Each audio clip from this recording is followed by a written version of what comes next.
Você está querendo montar a sua máquina e para isso começa a pesquisar e também conversar com aqueles seus amigos que entendem de computador. Só que eles começam a te falar algumas coisas que você acaba acreditando, já que você não tem nenhum tipo de conhecimento. Alguns mitos, por assim dizer, que você acredita e deixa passar porque, bem, a grande maioria acaba falando isso, então se a grande maioria fala, significa que é verdade. Mas hoje eu vim trazer para vocês alguns mitos sobre computador que na verdade, bem, são apenas mitos, não são verdade. Mas antes de tudo, galera, eu não posso deixar de pedir para vocês deixarem seu like aí embaixo, compartilhar o vídeo para mais colegas seus que também acreditam em algum desses mitos aqui, que eles possam também entender o que é verdade e o que não é, assinar o canal para quem é novo e ativar o sininho para receber as notificações. E agora, vambora para os mitos.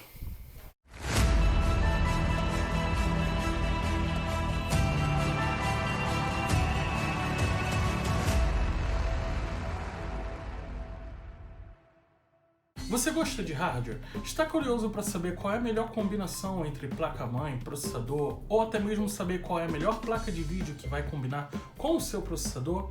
Então, eu tenho uma dica para você. O site Dicas PC traz matérias atualizadas e ótimos reviews que vão ajudar você a entender melhor esse mundo. São artigos de fácil entendimento e que vão permitir que você consiga entender melhor como tudo funciona. Então, se você não conhece, não deixe de conferir no link da descrição o site Dicas PC. Samuel, por que você teve essa ideia de falar a respeito de mitos de computador? Essa ideia veio a respeito dos comentários de vocês. Bem, eu faço o meu máximo para responder a galera do Instagram e a galera do YouTube. Mas infelizmente não dá para responder todo mundo porque eu já tenho uma quantidade de vídeos grandes e isso acaba tendo muitos e muitos e muitos comentários. Mas quem eu consigo eu acabo respondendo. E uma coisa que eu observo é que acabo vendo muitos comentários repetitivos e até comentários sobre comentários que eu fico assim, cara, como assim? Quem disse isso pra você? E eu me senti na obrigação de trazer alguma dessas ideias que são transmitidas para vocês, mas que na verdade não são verdades. E é claro que eu vou dizer o porquê não são verdades. Não vou só esfregar e dizer não é verdade, não é verdade. Vai ser um vídeo bem completinho. Então, vamos lá para o primeiro mito. Dizem que por você utilizar um water cooler, significa que não só o seu processador, mas o seu ambiente fica refrigerado. Isso não é verdade. A função do water cooler é simplesmente resfriar o seu processador. Até vídeos recentes do Peperaio, que fez testes muito interessantes a respeito da diferença entre water cooler e air cooler, mostrou que há uma eficiência maior em refrigeração do VRM quando você utiliza um air cooler, o que não é tão eficiente assim com o water cooler, porque o water cooler é só aquela base de cobre ali em cima sem nenhum vento resfriando. Então a função do water cooler é resfriar esta área aqui, o gabinete. O que vai estar frio, na verdade, o que o water cooler vai resfriar é o processador. O meu ambiente aqui, a minha sala ou quarto, seja lá onde eu coloco o meu computador, não vai interferir com a temperatura. Na verdade, para ser mais exato, se aqui dentro esquentar, ali dentro vai esquentar também, mas não o contrário. Até porque teria que ser uma geladeira para de fato aquilo dali começar a afetar o lado de fora. Então esse é o primeiro mito para vocês não acreditarem. Eu esqueci de pedir, por favor, uma coisinha. Se vocês já escutaram algum desses mitos aqui, ou até mesmo acreditava em alguma dessas coisas aqui, não deixe aí de deixar nos comentários, valeu? E mais uma vez pedindo, compartilhe esse vídeo porque eu tenho certeza que seus amigos podem acreditar em algumas dessas coisas aqui. O segundo mito, eu confesso que eu acreditei quando eu comecei a pesquisar, quando eu fui montar meu primeiro computador, que foi esse daqui. E, bem, com o tempo, a gente estudando, aprendendo, não parando de estudar principalmente, a gente vê que é mentira. E o mito é, processadores da AMD têm performance melhor com placas de vídeo da AMD. Isso não é verdade. O desempenho direto de processador e placa de vídeo não estão... Enfim, elas estão em comum acordo, né? Elas trabalham juntas, mas não quer dizer que o fato de eu estar usando um processador com o chipset, com o chip da AMD, vai ter uma performance melhor se eu estiver utilizando uma placa de vídeo com chip da AMD também. O que pode acontecer é, em alguns jogos, você ter uma performance melhor por causa da construção que foi feita naquele jogo. Alguns jogos têm como base os chips da AMD, né? A AMD trabalha ali junto com a construção daquele jogo para dar uma performance melhor, e em outros jogos a NVIDIA, como por exemplo Resident Evil 2. Você pode notar que uma RX 560, 570, RX 500 XT vão ter performance melhores do que uma GTX 1660, 1650. Assim como, se eu não me engano, os jogos do Tomb Raider vai ter uma performance melhor com placas de vídeo da NVIDIA. Mas, independente do processador que você estiver utilizando, se for da AMD ou da Intel, a performance não vai ser diferente. Como assim não vai ser diferente? Não, minto. Ela vai ser diferente sim. É claro, tem que ser diferente. Mas o fator impactante na questão do desempenho do jogo, quando a gente fala do processador, é o clock e a construção, não é exatamente o chip. Não é porque o chip é da AMD que o desempenho vai ser melhor, ou o chip é da Intel que o desempenho vai ser melhor. Beleza? O que acaba afetando é ou a placa de vídeo devido à construção gráfica do jogo, mas não necessariamente a AMD é melhor que a AMD, Intel é melhor que a NVIDIA. Não, você pode misturar tranquilamente, não tem problema nenhum. Até porque se fosse assim, eu não poderia pegar um Ryzen 5 3600 e pegar como RTX, porque eu tenho que usar uma RX 5700 XT, porque eu estou perdendo performance.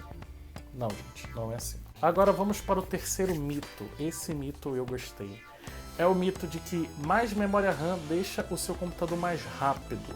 Quem nunca escutou isso daqui? Não, o negócio é o seguinte, meu computador está muito lento, você adiciona mais memória RAM aí pra mim, por favor, e formata aqui, ó, vai ficar nos trinques. Isso daí não é verdade. Claro, quanto mais memória RAM você tiver, acaba afetando diretamente as abas que você tiver aberta, seja do Google Chrome, seja, enfim, dos arquivos que você estiver utilizando ali na mesma hora. Até porque a função da memória RAM é exatamente essa. Para quem não sabe, memória RAM significa Random Access Memory, ou seja, memória de acesso aleatório. Ou seja, a função da memória RAM é simplesmente lembrar das abas e dos programas que você está utilizando naquele momento. Então, se eu abrir o Chrome, Firefox, jogo da Steam, enfim, abrir a minha live também ao mesmo tempo, o fato de todos esses itens estarem abertos vão impactar diretamente na sua memória RAM. Então, se você utilizar muita coisa, vai acabar pesando mais na memória RAM. E se você não tiver memória RAM o suficiente, claro, aí seu computador vai começar a ficar mais lento e travar, mas não necessariamente a memória RAM deixa o seu computador mais rápido. Se você tem um computador com HD e 4 GB de memória RAM, simplesmente formatar e colocar mais 4 e fazer 8, seu computador não vai ficar super rápido. Na verdade, eu acredito que vai ficar até um pouquinho melhor, mas depois de um tempo ele vai começar a ficar devagar de novo por causa da limitação do HD. Por isso que eu sempre indico para vocês utilizarem um SSD. Se o mito fosse utilizar SSD deixa o computador mais rápido, isso seria muita verdade. Mas memória RAM não afeta diretamente na velocidade do seu computador. Se eu formatar o meu HD, eu vou perder todas as informações e não preciso ficar preocupado com aqueles arquivos que estavam lá dentro. Mentira! Infelizmente, como o HD é uma unidade física, todas as informações que você tem, que você vai acumulando ao decorrer da vida útil desse HD, são inscritas literalmente, fisicamente, no seu HD. Então, no momento que você deleta ou formata, deletando todas as informações que tinham ali, você deletou elas virtualmente, mas fisicamente todas aquelas informações continuam ali.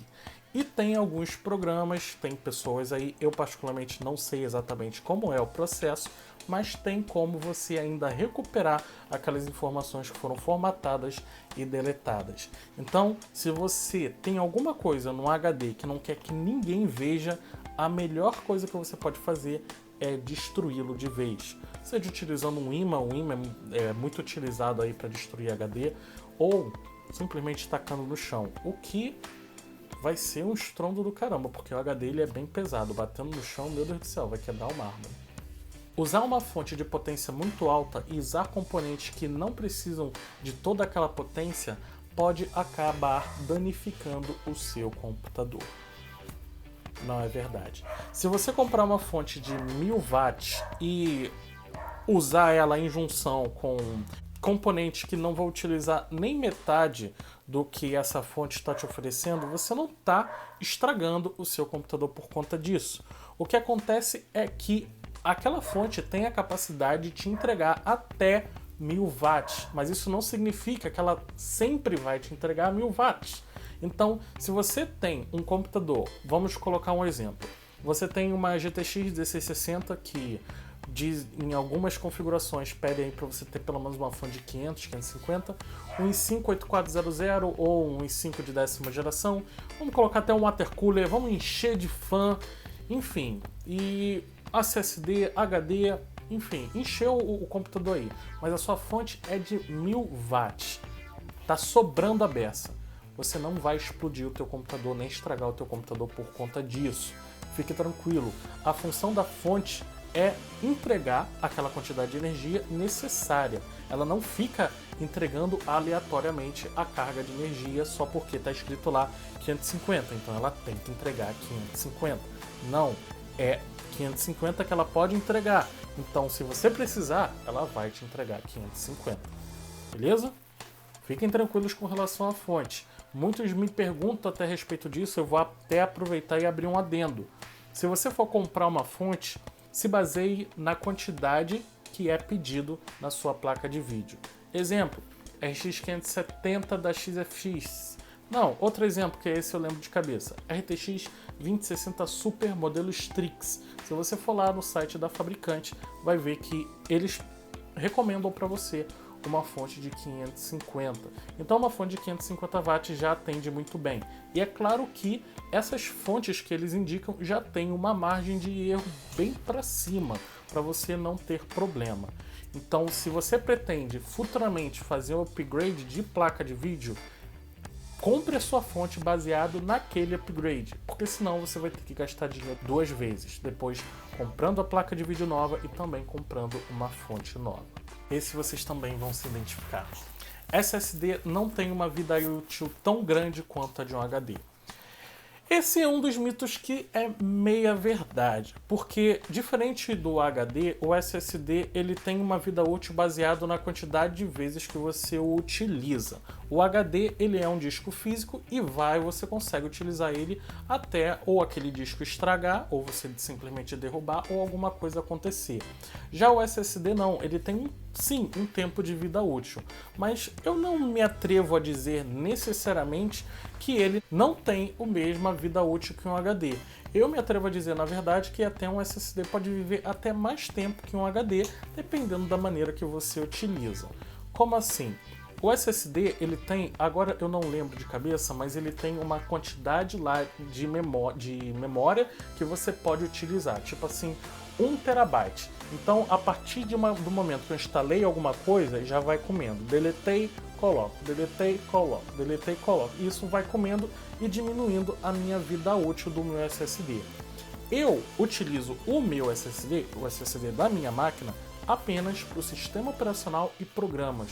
Eu não fico nem instalando nem desinstalando as coisas em cima dele. O que com certeza vai fazer que a vida útil dele seja extremamente grande, porque a vida útil dele se baseia na quantidade de arquivos que você coloca no HD, no SSD e depois acaba deletando. Então, é verdade e também não é verdade. Se você pegar um SSD de 240 GB e está sempre utilizando, colocando, tirando, colocando, tirando, formatando, colocando, formatando, tirando, utilizando, em um ano você já formatou e reutilizou mais 10 vezes, É claro, ele não vai ter uma vida útil tão grande quanto o do HD. Mas se você utilizar da mesma maneira que eu utilizo, eu me arrisco a dizer que você vai ter um SSD aí para 5 anos ou mais. E para a gente finalizar a lista com chave de ouro, essa que com certeza é a dúvida da grande maioria de vocês. Fazer overclock diminui a vida útil do seu processador. Essa é que nem a anterior. Ela é verdade e também não é verdade. Como assim? Já foi a época que fazer overclocks estragava por completo o processador. Mas hoje em dia, com a refinada que nós temos nos processadores e na qualidade de construção, eles são feitos de fato para o overclock. Vamos colocar, por exemplo, os processadores da linha da Intel, que tem o final K. Se aquele processador não tem disponibilidade para overclock, ele simplesmente não vai ter o final K. Ele vai ser um 10400, 10400F, ou 10100, 10100F. Então, se o processador já foi criado com o intuito de você poder fazer overclock, não faz sentido o fato de que você fazer overclock nele vai simplesmente matá-lo em pouco tempo e destruí-lo, porque ele foi feito para isso. Mas é claro que existem overclocks e overclocks. Tem gente que simplesmente quer estender o bichão até o limite, e isso realmente acaba afetando a vida útil. Como, por exemplo, na linha da AMD, você não tem uma margem muito grande de overclock. Você consegue pegar um Ryzen 5 3600 e estender ele, claro, dependendo do chipset que você vai estar utilizando e a construção da placa-mãe, infelizmente isso acaba afetando diretamente, mas você consegue jogar ele ali para um overclock de 4.2 GHz e olhe lá. Já vi gente conseguir levar ele a 4.4, mas também muito difícil. Então, se você pega esse processador e coloca ele naquela margem segura que os próprios fabricantes te indicam, você não vai estragar ele. Ele vai ficar de boa e você vai conseguir utilizar por bastante tempo. O que acaba afetando mais diretamente na vida útil do seu processador é a quantidade de voltagem que você coloca nele. A partir do momento que você faz overclock, você acaba necessitando de mais energia. E quanto mais energia, aí sim você pode estar danificando o seu processador. Mas se você não estiver estendendo além do limite que a própria linha da AMD ou da Intel está te fornecendo ali, você fica tranquilo. Você não está matando o seu processador, você vai conseguir utilizá-lo por um bom tempo ainda. E é isso, galera, esse foi o vídeo de hoje. Eu espero ter conseguido ajudar vocês a desmistificar essas ideias que infelizmente são passadas de geração em geração, por assim dizer. E eu espero que vocês também não esqueçam, por favor, de compartilhar. Já é a terceira vez que eu peço, tá? Para você que pulou da primeira e pulou da segunda, agora na terceira. Compartilhe esse vídeo para mais pessoas conhecerem o canal e realmente verem o que é verdade e o que não é. Beleza? Um grande abraço a todos vocês, muito obrigado por ter assistido o vídeo até aqui e a gente se vê no próximo vídeo.